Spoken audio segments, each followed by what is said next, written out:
Hello, viewers and listeners. In this episode, Feroz dives right into the wisdom and wealth solution by focusing on one of the book's core components, knowing yourself. Feroz believes that this can be achieved by focusing on one's belief structure on some contentious topics, such as religion, politics, and other decision-making biases. Please sit back, relax, and enjoy the next episode. Welcome to the Wisdom and Wealth Solution YouTube channel. My name is Feroz Ansari.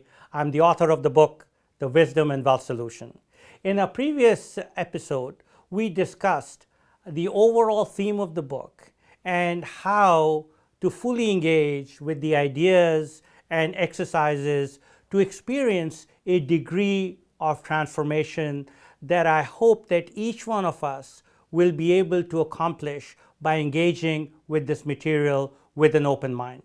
So in the previous episode, we discussed how to bring joy and meaning to our life through creation of total wealth. What is total wealth? It is wisdom wealth and financial wealth.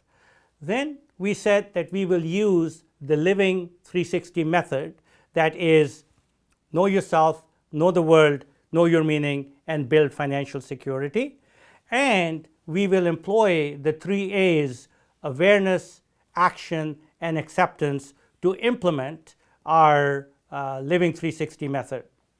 Then we said we will recognize our zero moment by completing the Living 360 grid and Living 360 compass, which will give us a very clear idea where we are in life and what we should focus on. Now let's dive into the part 1 of the book, which is know yourself. I believe that every decision about money, about career, about relationships, about our emotions, they all come from the invisible stories that we have in our mind.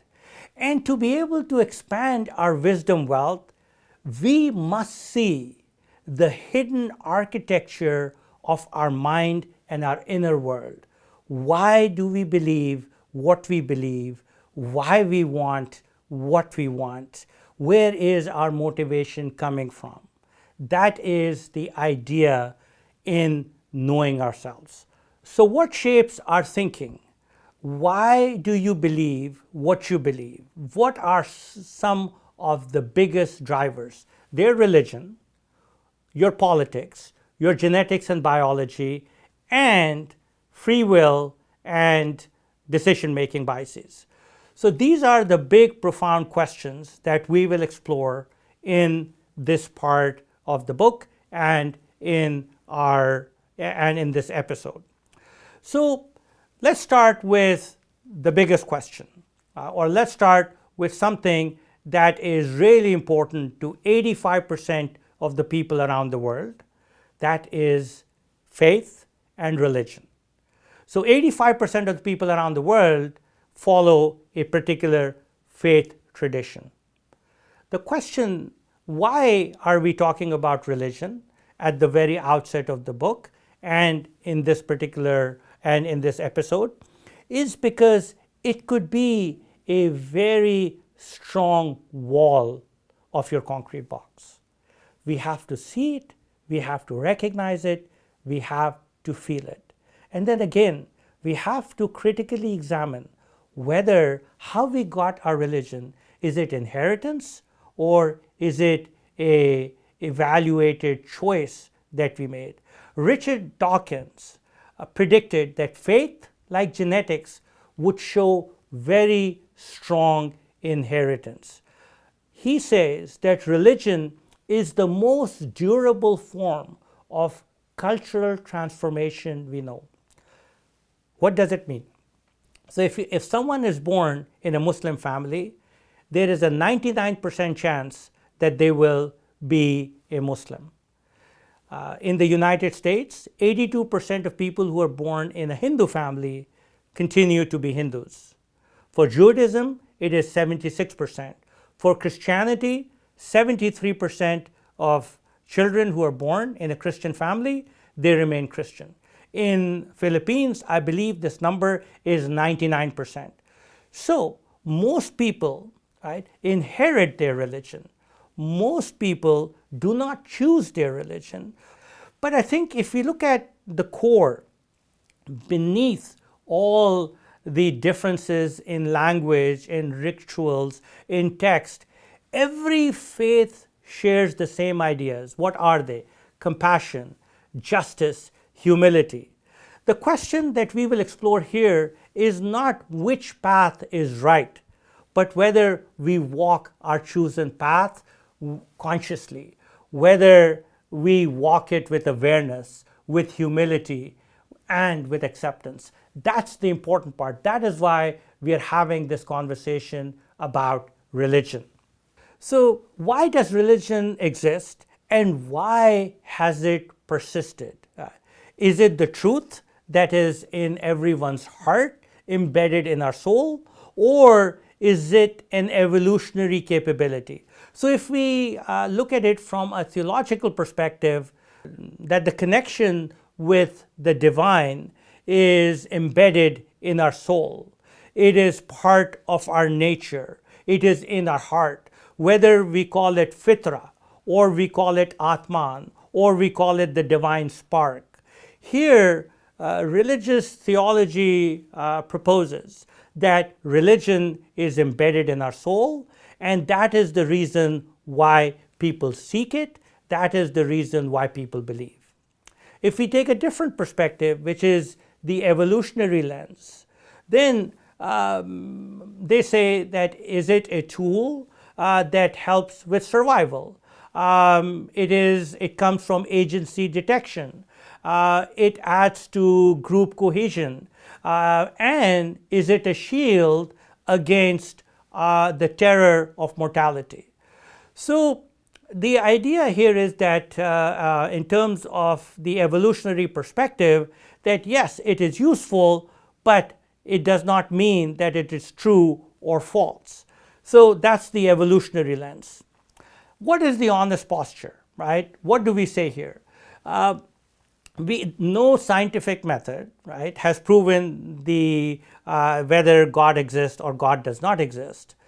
What we want to accomplish here is to hold our convictions with humility, respect our own path, right, cherish our own path, but also recognize and honor the path that others have chosen. Right? Because I think we must realize that certainty is not the same as truth. So what is the wisdom wealth idea here? What we are trying to do here is to open the windows of your house of faith without tearing down its walls. That is what we're trying to do. Examine what you have inherited and recognize and appreciate the faith of others. You should choose your path consciously, right? And then again, as I said earlier, recognize and appreciate that other people's truth is as good as our truth. Moving on. After religion, what's the second most controversial idea that gets people excited is politics. And here again, how do we gain our political identity? How do we select a political ideology? Where do these ideas come from? And long time ago, I read an essay by Mark Twain, and the essay is titled The Corn Pone Opinions. And Mark Twain says that tell me where a person gets his corn pone, and I will tell you where his opinions come from. That's his idea. So it's all about a person's self-interest and his or her environment that determines their opinions and their ideology. So based on what's in the book is, or what I've discussed in the book, is that family and community has a big influence in terms of our political identity, and that leads to certain digital echo chambers that we create for ourselves, and that restricts our ability to be objective. That restricts our ability to be thoughtful and considerate. What is the wisdom wealth idea here? That we should pair conviction with curiosity. And I will quote from Aristotle, where he said that it is the mark of an educated mind to be able to entertain a thought without accepting it. So I think we should challenge our own ideas. We should have the confidence and comfort to say, why do I believe what I believe? Is it the right idea? It's not easy. It's intellectually difficult. It could be uncomfortable, but that is what we need to do in order to be able to look at the world objectively. What gives us our political identity? It's our family, it's our profession, it's our race, it's our gender, it's where we live, it's our geography.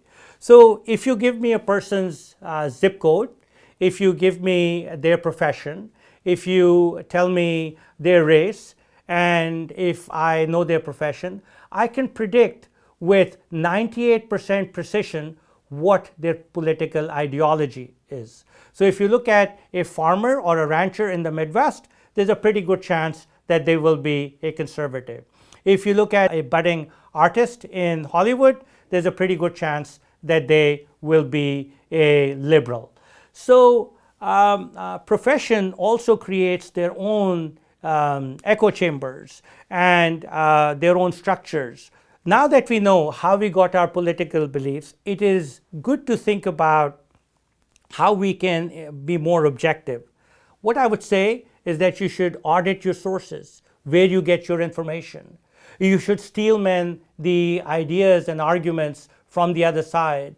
And we should be able to separate identity from issues. And as I said before, it is the mark of an educated man to be able to entertain a thought without accepting it. So entertain different ideas.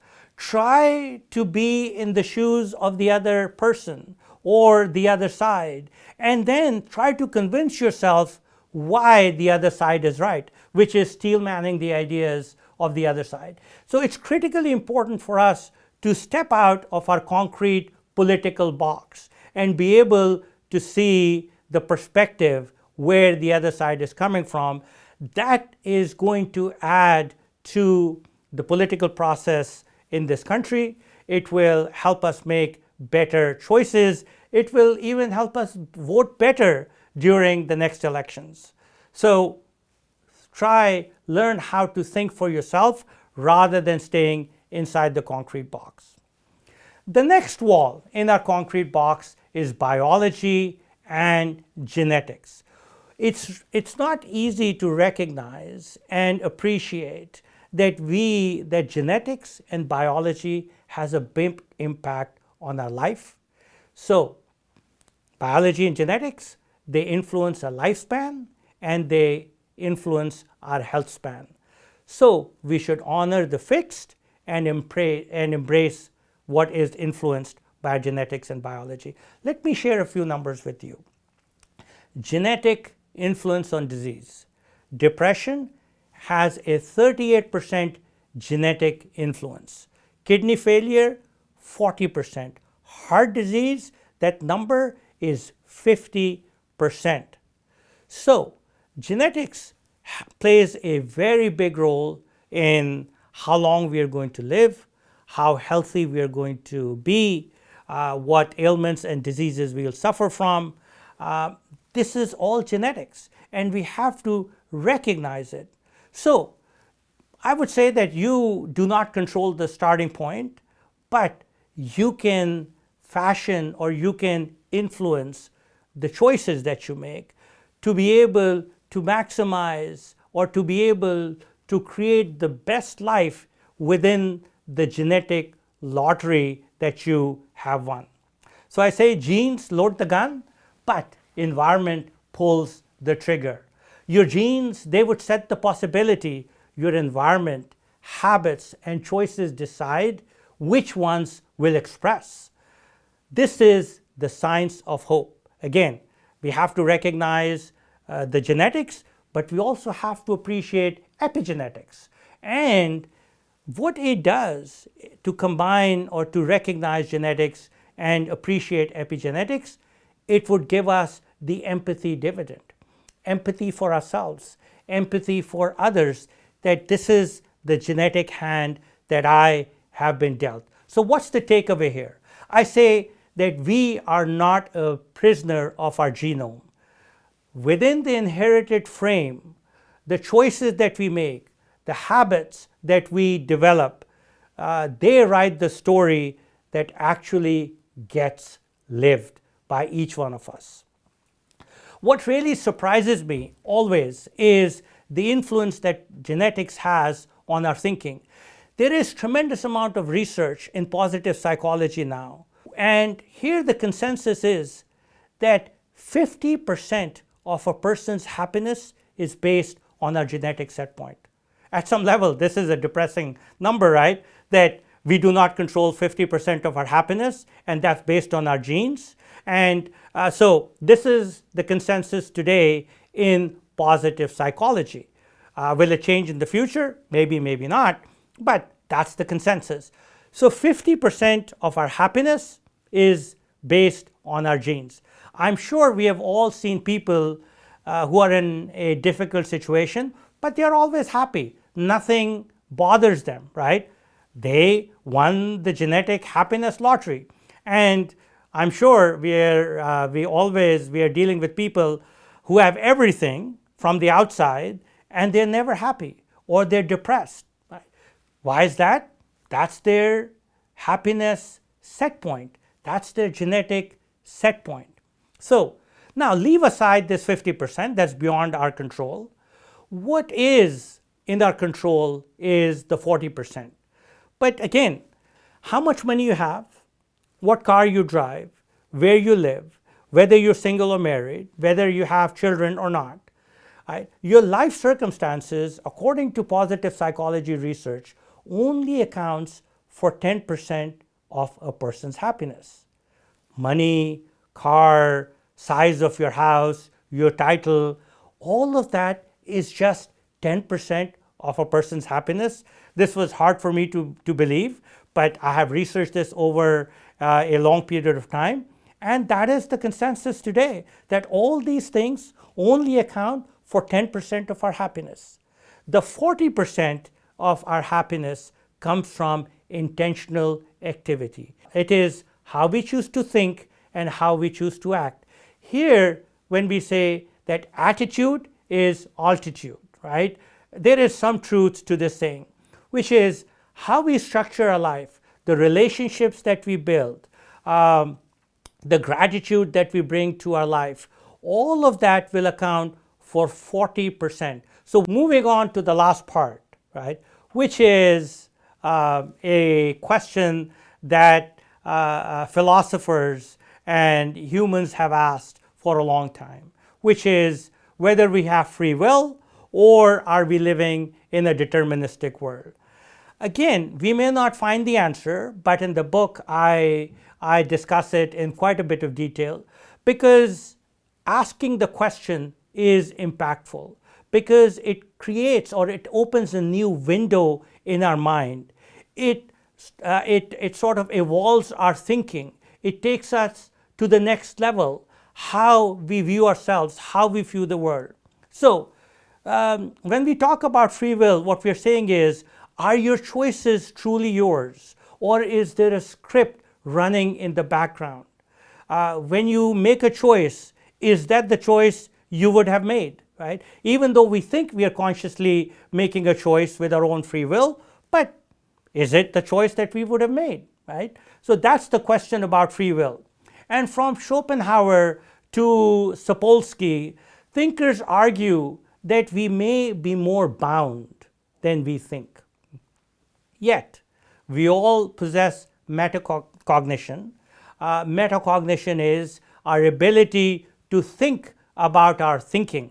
I believe that we have the ability to reflect, to delay, to veto, to vote alternatives, and that is a mark, or that is a sign of free will. In the book, I debate both sides of the argument, which is free will and determinism. And again, I think there's tremendous value in exploring these ideas.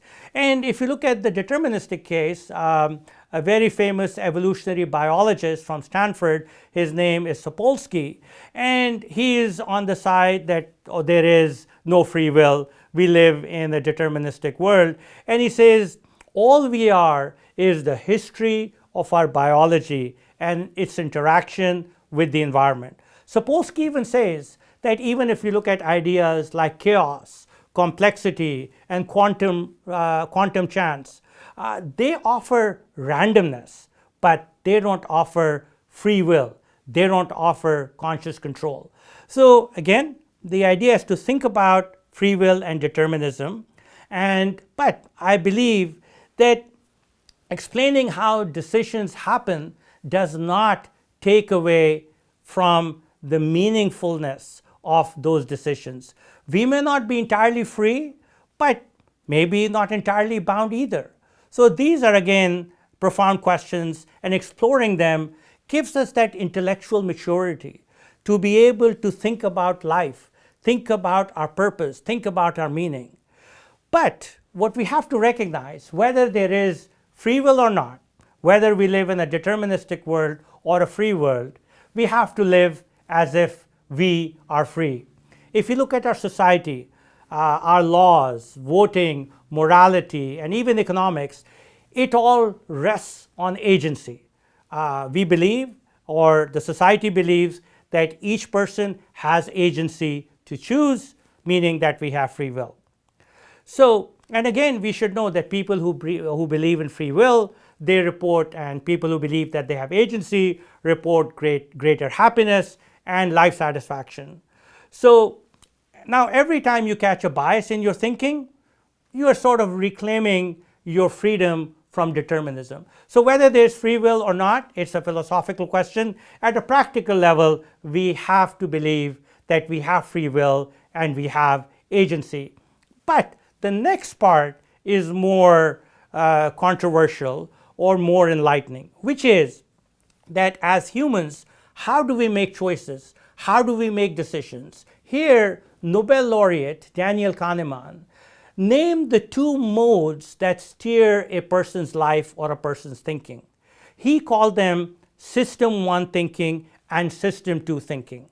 System 1 thinking is fast, it's automatic, it's emotional, it's your autopilot when you're making quick decisions based on heuristics.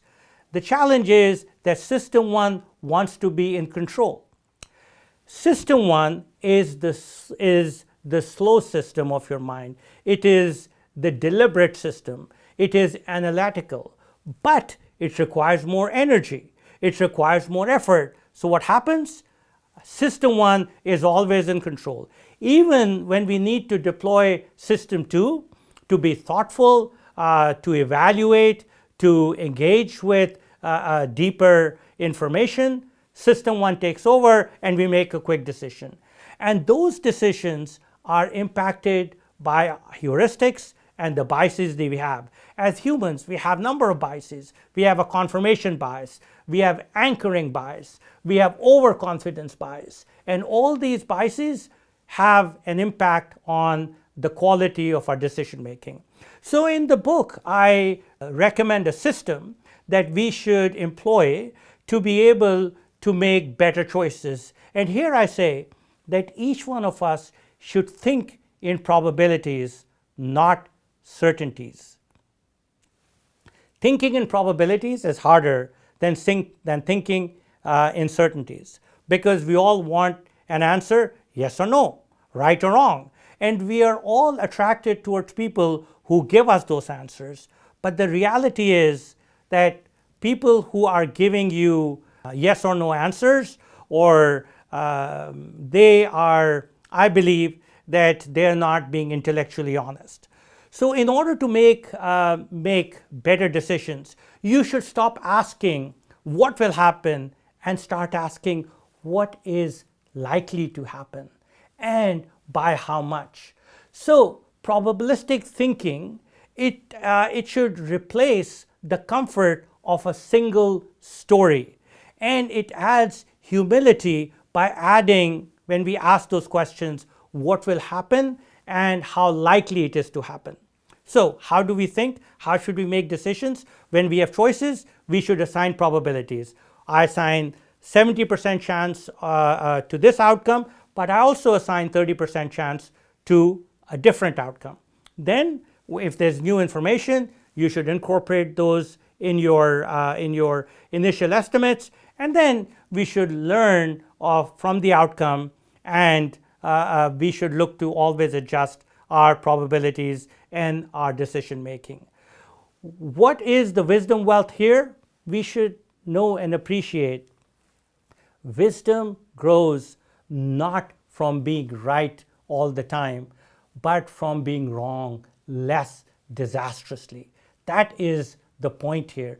We will all make wrong choices. We will all make decisions that will not be 100% right, but we should look to avoid decisions that are disastrous, that can lead to really bad outcomes. So the idea is to think in probabilities rather than certainties, and that will improve your decision making. And in the book, I discuss how we can think about how we can improve our decision making. So the first part of the book, which is know yourself, and here what I'm asking the readers and viewers to do is to open your mind and open your heart. We talked about religion, that it provides purpose, hope, and it can provide cosmic meaning. The goal of our conversation about religion is to develop humility about our own beliefs and respect other traditions. Then we talked about politics, which is that we should recognize of what led us to a political ideology and how to steelman the ideas from the other side and how we can be more objective. Then we discussed the role of genetics and biology, the big role it plays in lifespan and health span. And last but not least, we talked about, or we discussed, free will, determinism, and how to make better choices. So this was our episode today. In the next episode, we are going to talk about, or we will focus on, knowing the world, which is the second foundational element in our Living 360 method. So again, thank you for joining, and I look forward to welcoming you to the next episode. Thank you.